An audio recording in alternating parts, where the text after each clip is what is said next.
গত ২-১ দিন হচ্ছে মাথার মধ্যে এই যে তেল দিয়েছি, আর এতে না একটা বেশ ভালো স্বভাব হয়ে গেছে জানো তো। এই যে সন্ধ্যার সময় ২টা গাডার তার সাথে চিরুনি নিয়ে আসে শাশুড়ি মার কাছে বইয়ে জায়গা, এই যে এইভাবে একটু চুলটা বাইন্দা দিত, ২ দিকে ২টা বেনুনি করে সেরা এই যে ২টা গুলগুলি বাইন্দা দে। এতে না দেখবা চুলটাও বেশি একটা এলোমেলো হয় না, জটালো হয় না, আর চুলটা দেখবা একদম সকালবেলা কিন্তু একটু কুকড়ানো থাকে। আর আমার তো প্রচুর প্রচুর চুল পড়ে, তো এইভাবে বাইতে ঘুমাইলে না একদমই কিন্তু চুল পড়ে না। তো শাশুড়ি মাও বেশ সুন্দর করে মাথাটা আশ্রাইয়া এইভাবে চুলটা বাইন্দা দে। দেখতে দেখতে তো প্রায় ২ মাস হয়ে গেছে মারাই আমাদের এখানে আইছে, আর দিনগুলি না বেশ ভালোই কাটতেছে জানো তো। কখন যে সকাল থেকে সন্ধ্যা হয়ে যায় সবার সঙ্গে গল্প করতে, কাজকর্ম করতে করতে বেশ ভালোই দিনগুলি কাটতেছে। আবার মাঝে মধ্যে এইটাও ভাবি ও যখন তারা যাইবে তখন কীভাবে দিনগুলি কাটামো, আবার এই আগের মতো একা হয়ে যাবো, ভীষণ খারাপ লাগবো। তো এইদিকে এই যে ফ্রেশ হয়ে সেরা মাথাটা আশ্রয় নিয়েছি, তারপর একটু চুলটা উপর করে বাইতে নিয়েছি, যেহেতু এখন কাজকর্ম করবো, চুলটা ছাইরা না আমি একদমই কাজকর্ম করতে পারি না। তার সাথে একটু স্কিন কেয়ার কইরা নিয়েছি। মাথা আঁচড়ানোর পরে চুলগুলি এই যে কৌটাটার মধ্যে জমায়ে রাখি। গুড মর্নিং, আশা করি তোমরা সবাই অনেক ভালো আছো, সুস্থ আছো। আমরাও কিন্তু বেশ ভালো আছি। আমি রত্না, আমার এই ছোট্ট পরিবারে অনেক ওয়েলকাম আর অনেক ভালোবাসা নিয়ে আজকের এই ব্লগটা শুরু করলাম। আশা করি আজকের এই ব্লগটা তোমাদের ভালো লাগবে, তো সম্পূর্ণ ব্লগটা দেখার অনুরোধ রইলাম। আর এখন গড়িঘাটের সময় বাঁচতেছে ওই 8:45টার মতো, ঘুম থেকে উঠছে কিন্তু সে 5:30টার সময়। তো বুঝতেই তো পারো শীতের দিনে না সেই যত সকালে ঘুম থেকে উঠো দেখবো কম্বলটা ছাইরা বার হইতে একদমই ইচ্ছে করে না। একটু যদি রৌদ্রটা দেখা যায় তারপরে দেখবো কম্বলটা ছাইরা উঠতে ইচ্ছে করে। আর এইদিকে তো আমি ফ্রেশ হয়ে এসে মাথাটাতে আশ্রয় নিয়েছি, আর দেখো মাথায় তেল দিয়েছিলাম এই কারণে একটু রুগিলা রাখতেছে না, সত্যি আমি এখন রুগিলা। এই যে কয়েকদিন ধরে না ভিতরে প্রচণ্ড জ্বর বইতেছে, তারপর আমার এই যে এইখানে দেখো এটা জ্বরও নড়ছে। কালকের থেকে না এটা দেখতে পেয়েছে, আর ভীষণ জ্বালা যন্ত্রণা করে জানো তো। মনে হয় এটা মানে যখন একটা চুলকানি হয় না মনে হয় এটার একটু খুঁটটা দিই, কিন্তু খুঁটলেই তো জামালা। এই যে সকালবেলা এটা একটু খুঁটটা দিছিলাম, আর এখন দেখো কষ বাইরেতেছে। তো যাই হোক, এদিকে এখন কেউ ঘুম থেকে উঠছে না, আর বরেরা ছিল কালকে নাইট শিফট, তো ওরও আইবার সময় দিতেছে না। ওই 8টা 8:30টার মধ্যে ও আয়া পড়বো। তাইলে চলো এবার আস্তে ধীরে করে ঘরের কাজগুলি শুরু করি। আর এখনও বাসি ড্রেসটা ছাড়ছি না, আগে বাসি কাজগুলি করবো, তারপরে বাসি ড্রেসটা ছাড়িটা আস্তে ধীরে রান্নাঘরের দিকে যাবো। আর আজকে না রান্নাঘরে বেশি কাজ নেই, ওই কালকের ভাতের হাঁড়িটাই আছে, আর বাকি যা বাসন আসলে সবটা একদম ধোয়া মাজা কইরা রান্নাঘর মুচ্ছা, গ্যাসের ওভেন টোভেন সব কিছু মুচ্ছা একদম পরিষ্কার করে রেখে দিছি। সকালের কাজের প্রেশারটা না অনেকটাই কমে গেছে গা। তো চলো আর বেশি কথা কই না, এবার আস্তে ধীরে করে সেটা কাজে শুরু করে দিই। বেলা তো হয়ে দিতেছে অনেকটাতে, কাজে এবার হাত দিই।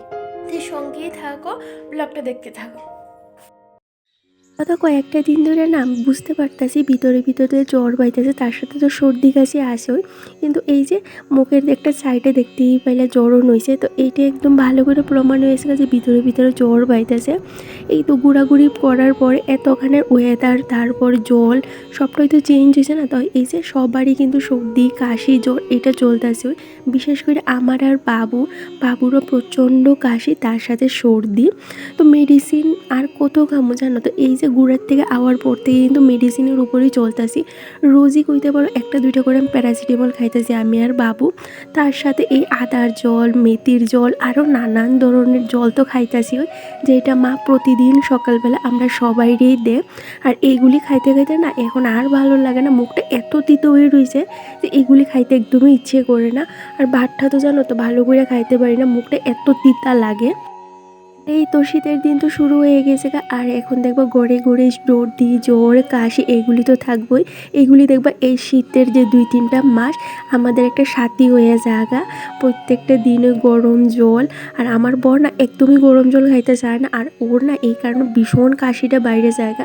এখন তো মা যেহেতু আছে ওরও বৈকাটুকে একটু জলটা খাওয়াই দেয়, কিন্তু যখন ওরা থাকতো না তখন কি করবো আমি এটাই ভাবি আর কি।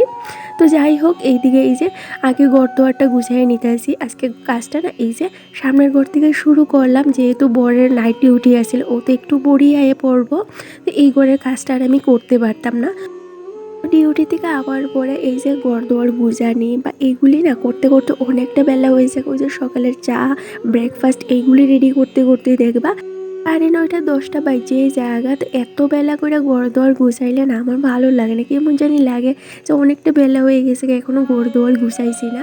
আর কি তো এই যে একটু পরেই তো বাবু মা ঘুম থেকে উঠে সেরে এই করে সেরা বইবো, কেউ শুয়ে টিভি দেখবো, কেউ বা একটু বয়ে সেরা ব্যায়াম করবো।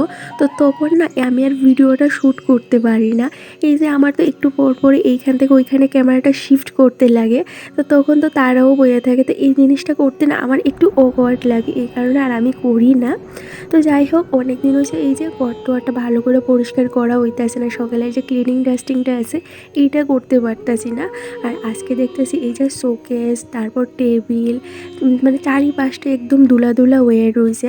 এমনিতে তো আমাদের বাড়ির পাশে একদম বাস স্ট্যান্ড, তো এখানে একটু বেশিই ধুলায়। আর শীতের দিনে দেখবো যেহেতু একটু উস্কো শুষ্ক দিন, একটু ধুলাবালি বেশি আয়ে। তখন যদি ঘর দোয়ারটা প্রতিদিন একটু পরিষ্কার না করি, ক্লিনিং ডাস্টিংটা না করি, তাহলে দেখবা 2-1 দিন পর নাইলে পরের দিনই দেখতে পারো প্রচুর ধুলা জমা জায়গা। আর আমি তো অনেক দিন ধরে করতেছি না, সত্যি গো আমারও ভালো লাগতেছে না, আর তোমাদের সাথেও শেয়ার করে হইতেছে না। আর শীতের দিন মানেই তো বুঝতে পারো এত হাত পা চালাইতে না একদম ইচ্ছে করে না, আমার কাজগুলি না করলেও না হয়। তো চলো এইদিকে সকালে ক্লিনিং ডাস্টিংটা সারলাম, মা বাবু এখনও ঘুম থেকে উঠছে না। তো এই যে সামনের কোটা টুকটুক করে একদম ভালো করে গুছিয়ে পরিবারটি কইরে নিয়েছি। এবার আয় বললাম এই যে জামা কাপড়টি ছাদে দিতে। এই যে শীত পড়ার সাথে সাথেই আমার ছাদে ওঠা নামা না একটু বেশিই বাইরে জায়গা। এই যে সকালে একবার আইতে লাগে, তারপর আরেকবার মধ্যে দিয়ে আইতে লাগে, কাপড়গুলি একটু উলট পালট কইরা দিবার লাগে, তারপর ওই যে স্নান করার পরে আবার এক কাঁথা জামা কাপড় এগুলি নিয়ে আইতে লাগে। আর বারেবার ভালো লাগে তো ছাদে ওঠা নামা করতে পারে না, ভীষণ ব্যথা করে, কিন্তু কি করবো না এলেও হয় না। এই যে সকালের যে রৌদ্রটা আছে এইটা কিন্তু কালকের যে ভিজা জামা কাপড়গুলি আছে এইগুলি শুকাইয়া জায়গা, তারপর এই যে স্নান করার পরে আবার এক গাদা জামা কাপড় জমে, তার উপর তো প্রতিদিনও একটু কাঁচা ধোয়া আসেই। এগুলি না করলেও না হয়, প্রতিদিনই ভাবি যে আজকে কাঁচা ধোয়া করতাম না, তার উপরে দেখি আরও এক গাদা কাপড় বেশি জমা জায়গা, যেগুলি কাঁচা ধোয়া করতেই লাগে।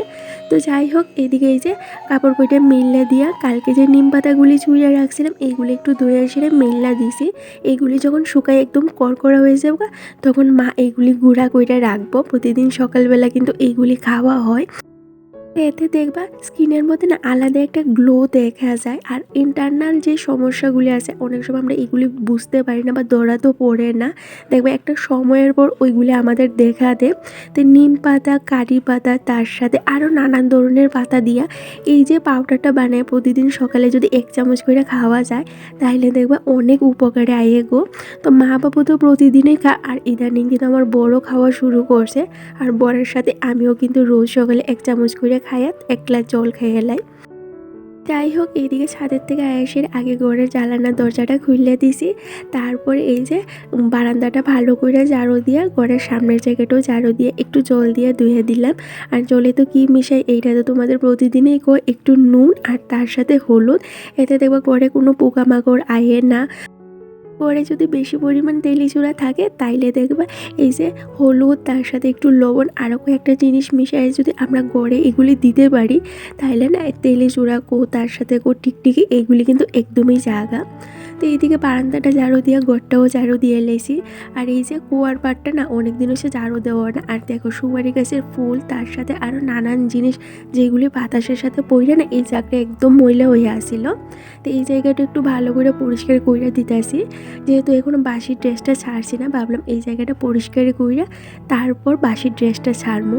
আর জানো তো আজকে না ঠাকুরঘরটা পরিষ্কার করতে লাগবো, অনেক দিন হয়েছে ঠাকুরঘরটা পরিষ্কার করা হইতেছে না।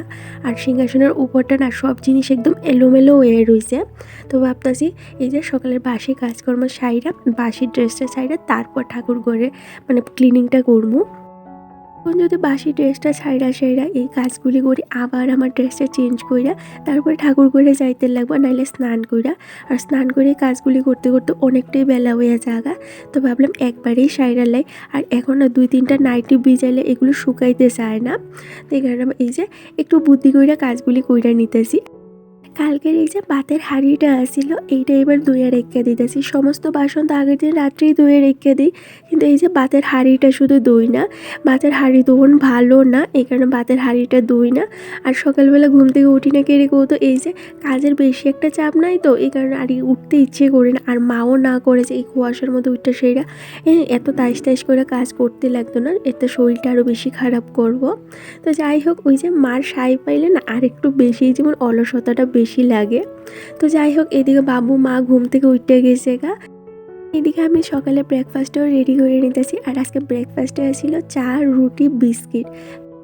কালকে যেহেতু বরের ডিউটি আসছিল, নাইট ডিউটি, এখন একটু রুটি করা হয়েছিল। তো রুটিটা একটু বেশি করেই করা হয়েছে যাতে সকালবেলা আমরা সবাই খাইতে পারি।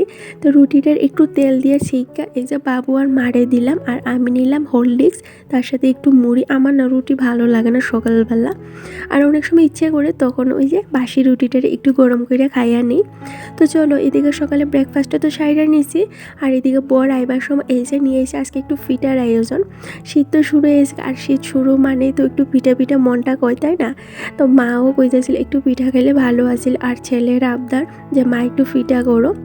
পিঠা তৈরি করার লেগে কি লাগবো এই যে সমস্তটাই কালকে আমি একটা রাত্রে লিস্ট করে ওরে দিয়ে দিয়েছিলাম। তো এই যে ডিউটি থেকে আইবার সময় সবটাই নিয়ে আইছে। এখানে আসছিল খেজুরের গুড়, তার সাথে আসছিল গুড়ি, ময়দা, সুজি, খোয়া ক্ষীর আর তেল। তো এটা দিয়ে সন্ধ্যার দিকে পিঠা তৈরি করে হইব। তো ওইদিকে মা রান্নাটা বুয়াই দিছে। আর এইদিকে এই যে আমি পিঠার যে হাইজনগুলি আছে এইগুলি একটু ভালো করে চাইল্লা পরিষ্কার কইরা কোটায় কইরা রাইখা দিমু। মা রান্না বান্না সাইরা পিঠা করার লেগে যে গুলাটা রাখবো এইটা রেডি করে রাইখা দিব। আর এই কাজটা সাইরা তারপর আমি ঠাকুর ঘরে গিয়ে এসে ঠাকুর ঘরটা পরিষ্কার করবো। তো চলো, এই কাজগুলি করতে করতে আমার কয়েকটা মিষ্টি মিষ্টি দিদিভাইয়ের কমেন্টের রিপ্লাই দেওয়া যাক। গতদিনের ব্লগে তো তোমাদের সাথে শেয়ার করছিলাম যে এক সপ্তাহ সবজি বাজারটা আমি কিভাবে করে আর কিভাবে স্টোর করে রাখি। তো এইখানে একটা দিদিভাই কমেন্ট করছে দেবাশিস সর্দার আইডির থেকে, যে যাদের ফ্রিজ নাই তারা কিভাবে 1 মাসের সবজি স্টোর করে রাখবো। তো দিদিভাই, এখানে কিন্তু আমি 1 মাসের কথা কইছি না, আমি 1 সপ্তাহের কথা কইছি। কারণ 1 সপ্তাহ না কোনো জিনিস স্টোর করে রাখা যায় না, যেটা কাঁচা মাল আছে বা মাছ মাংস এটা কিন্তু স্টোর করে রাখা যায় না, 1 সপ্তাহ রাখা যায়। যাদের ফ্রিজ নাই তারা কি করব। তো দেখো, আমারও কিন্তু প্রথম দিকে ফ্রিজ আসছিল না। আমি তো ফ্রিজ কিনছি এই মাত্র 1-1.5 বছর হয়েছে, তখনও কিন্তু আমি জিনিসগুলি এইভাবেই স্টোর করে রাখতাম। তখন অন্য একটা প্রসেস আমি ফলো করতাম, সেইটা কি কৌতো, যেহেতু আমরা জিনিসগুলি রাখি যাতে ঠান্ডা থাকে, জিনিসগুলি যাতে নষ্ট না হয়। তো ওই যে শীতের সময় দেখবো সবজিপত্র বেশি একটা নষ্ট হয় না। তো তুমি না ওই সবজিগুলি মানে ফ্লোরে রাখতে পারো। একটা বস্তা বা একটা ঝুড়ির মধ্যে সমস্ত সবজিগুলি একখানে কইরা তারপর একটা ঝুড়ির মধ্যে বা একটা বস্তার মধ্যে কিন্তু ফ্লোরের মধ্যে রাখা দিতে পারো। এতেও দেখবে সবজিগুলি একদমই নষ্ট হইতো না। আর চেষ্টা করবা যেই সবজিগুলি তাড়াতাড়ি নষ্ট হয় না ওই সবজিগুলি একটু বেশি করে বাজার করাইতে। আর আমি কিন্তু আরেকটা জিনিস ফলো করি, আমি 1 সপ্তাহের যে রান্নার প্রিপারেশনটা আছে এইটা কিন্তু আমি সবজি বাজার করার পরে সঙ্গে প্ল্যান করে রাখা দিই। তো ওই অনুযায়ী কিন্তু আমি সবজি বাজার হোক বা মাছ মাংস বাজারটা করাই।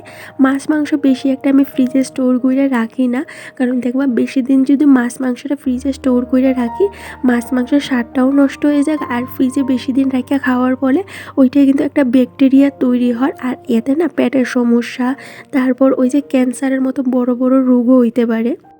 ধরো বাকি কথা পরে হইতাছে, এদিকে দেখো গল্পের ছুটে না কি হইতেছে একদম তোমাদের সাথে শেয়ার করার কথা খেয়ালই নাই। তো ঠাকুর ঘরটা দিয়ে যে সুন্দর করে পরিষ্কার কইরা নিয়েছি, আসনের উপরটা এই সমস্ত জিনিস নামায়া একদম ভালো করে জায়গা টাইরা আবার জিনিসগুলো একটু সুন্দর করে অর্গানাইজ করে রেখে দিছি। তার পাশাপাশি কি করলাম দেখতে পেলে ঠাকুরের পাশে যে এখানে ছোট্ট একটা কাঠের টুল রাখা ছিল, তো এইটা থেকে না ভীষণ কাঠের গুঁড়া পড়ে, তো এইটার একটু বাইরে নিয়ে ভালো করে জায়গা টাইরা ওই যে এইবার এই পাশে রাখলাম। কিন্তু এটার উপর ২টা থাল, যেটার মধ্যে একটু টিক্কা, ঠাকুরের ছোলা এগুলিই রাখতাম। এখন আর এগুলি রাখলাম না, এখন রাখার ওই যে ২টা টব, এইটা না নিচে একদম দেখা যাইতেছিল না আর ভালোও লাগতেছিল না। তো এখন দেখতে বেশ ভালো লাগতেছে, মনে হইতেছে এটার উপর যদি একটা কাপড় দিয়ে রাখি তাহলে দেখতে আরও বেশি ভালো লাগবো। আর ঠাকুর ঘরের যে পর্দাগুলি আছে এগুলি তো অনেক দিন হচ্ছে পরিষ্কার করা হইতেছিল না, তো এগুলি দেখলাম একটু কালো কালো হয়ে যেতে, সাদা জিনিস দেখবা এমনি তো তাড়াতাড়ি ময়লা হয়, তো এগুলো না ময়লাটা একটু বেশি বোঝা যাইতেছে। তো ভাবলাম এই যে ঠাকুর ঘরের যে সমস্ত কাপড় টাপড় এগুলো একটু ভালো করে ধোয়া কাচা করে একটু নীল দিয়া দেই, তাইলে দেখতে বেশ ভালো লাগবে, আরও সুন্দর লাগবে আসনটা। আর তোমরা তো আমার আসনটা ভীষণ পছন্দ করো গো, সত্যি আমি যখন আসনটা আনছিলাম আমি নিজেও ভাবতে পারছি না আমার আসনটা যে এত ভালো লাগবো। আর আমার এই যে সামনের ঘরটা যেটা ড্রয়িং রুম, এইটার যেমন সৌন্দর্য আরও বেশি বাড়াই দিছে। আমার যদি আলাদা একটা ছোট্ট ঠাকুর ঘর থাকতো মনে হইতেছে আরও বেশি ভালো লাগলো। কিন্তু কি কৌতো বাড়াবাড়িতে এত বেশি বেশি জিনিস আশা করাটাও কিন্তু ওই যে আকাশ কুসুম এইরকম ব্যাপার। তো যাই হোক, যতটা আছে যেইটা আছে এইটা তো আমি অনেক খুশি। যাই হোক, এইদিকে ধোয়া কাচাটা সাইরা এই যে স্নানটা কইরা পড়ছি। আর এই যে কালকে 2টা বেডশিট আছিল, বেডশিটই কাঁচা ধোয়া করলাম, তার সাথে মারও কয়েকটা জামা কাপড় আছিল, শাড়ি ব্লাউজ, আমার এই যে নাইটি ছায়া, বাবুরও কয়েকটা প্যান্ট শার্ট আছিল, সমস্তটাই কাঁচা ধোয়া কইরা দিছি। আর ঠাকুর ঘরের যে কাপড়গুলি আছিল এইগুলি আর ছাদে আনলাম না, এইগুলো ওই যে বারান্দার মধ্যেই মেললা দিয়েছি, যেহেতু নীল দিছি, নীল দিয়ে দেখবা রোদ্রে দিলে রংটা না জ্বললা জায়গা, নীলের যে কালারটা আছে এটা নষ্ট হয়ে জায়গা, এই কারণে ছায়ার মধ্যে দিয়া দিছি। আর বাকি জামা কাপড়গুলি এই যে ছাদে মেললা দিলাম। আর দেখো কত সুন্দর রৌদ্র লাগতেছে, আর রৌদ্রটা যখন গায়ে পড়তেছে বেশ ভালো লাগতেছে জানো তো। এইদিকে ঠাকুরের ফুলটাও তুললে আয়ে পড়ছে, আয়ে দেখি এই যে মা পিঠার লেগে যে পোলাটা আছে এইটা রেডি করতে আছে, আর রান্না বান্নাটাও কিন্তু সাইরা নিছে। এবার চলো এই যে আমি ঠাকুর সেবাটা দিই, তার সাথে মাম্পি রয় আইডি থেকে কমেন্ট করছে যে তুমি জলপাইগুড়ি কোন জায়গায় থাকো গো। তো আমি জলপাইগুড়ির শান্তিপাড়া যে বাস স্ট্যান্ডটা আছে, বাস স্ট্যান্ডের পিছনেই একটা গলি আছে, এই পাড়াটারে নেতাজি পাড়া কয়, তা আমি নেতাজি পাড়ায় থাকি। কোনোদিন যদি সময় হয় তো অবশ্যই আমার বাড়িতে আসার একটু ঘুরে যায়, আমারও বেশ ভালো লাগবো। অভি দেবনাথ আইডি থেকে কমেন্ট করছে, দিদিভাই তুমি কেমন আছো? আমি ভালো আছি গো বোনো, তুমি কেমন আছো অবশ্যই কমেন্ট করে জানাইও। দিদিভাই আরও লাগছে তোমার শ্বশুর শাশুড়ি কবে যাইব, তো মা বাবু কবে যাব এখনও কিন্তু ফাইনাল হয়েছে না, ওই ধরো 20 তারিখের পরে কবে টিকিট কাটা হইব। আমরা তো যাইতে একদমই দিতে চাইতেছি না, তারপরও বাবুর যেহেতু দোকান আছে, মারও যেহেতু সংসার আছে, এইসব পালাইয়ে তো আর বেশি দিন থাকা যায় না। তো এই 20 তারিখের পরে কোনো একটা ডেটে টিকিটটা করা হইব। তো যাই হোক, এইদিকে স্নান টান সারলাম, ঠাকুর সেবাও দেওয়া হয়ে গেছে গা। তারপরে এই যে জামা কাপড়গুলি সকালে দিয়েছিলাম এগুলি বাস করে রাখলাম, তার সাথে ওই দুধটাও গরমে বয়ে দিছি। এইদিকে মা ওই যে রান্না বান্না করে একটু শুয়ে রয়েছে, মার পায়ে ভীষণ ব্যথাটা বাইরে গেছে গা জানো তো, মাঝে মধ্যে না এত ব্যথা বাইরে যাগা মা আর একদমই হাঁটাচলা করতে পারে না। তো এইদিকে মা রেস্ট করে গেছে গা ছানে। আর কি রান্না করছে চলো এক ঝলক দেখাই দেই। এই যে এখানে আলু দিয়ে সে শিং মাছের ঝোল, তার সাথে করছে একটু লতি শুটকি মাছ দিয়ে আর মূলা দিয়া ডাল। দুপুরে খাওয়া দাওয়াটা সাইরা এবার এসে বাসন করে দইয়ে রেখে দিমো। লাইফস্টাইল আইডি থেকে কমেন্ট করছে, কাপড় কইরা বাস করতে করতে তোমার ভিডিওটা দেখে নিয়েছি, বেশ ভালো লাগলো, তো থ্যাংক ইউ দিদি ভাই। জানো তো বন্ধুরা, সন্ধ্যার পর না আমি আর কোনো ব্লগ শ্যুট করতে পারছি না, আমার মোবাইলে একদমই চার্জ আসছিল না এই কারণে। তো ওই যে সন্ধ্যার পর পিঠা তৈরি হয়েছে, এই ব্লগটা আমি তোমাদের সাথে শেয়ার করতে পারলাম না। আমার একটা বন্ধুর নাম নেওয়া যাক, সঙ্গীতা কর্মকার, রত্না সর্দার, বিশ্বাস মাধুমিতা, রিঙ্কু দাস, শিল্পা সরকার, বিজয়লক্ষ্মী ধর। তার জন্য এই পর্যন্ত দেখা হবে নেক্সট ব্লগে, আজকের জন্য টাটা।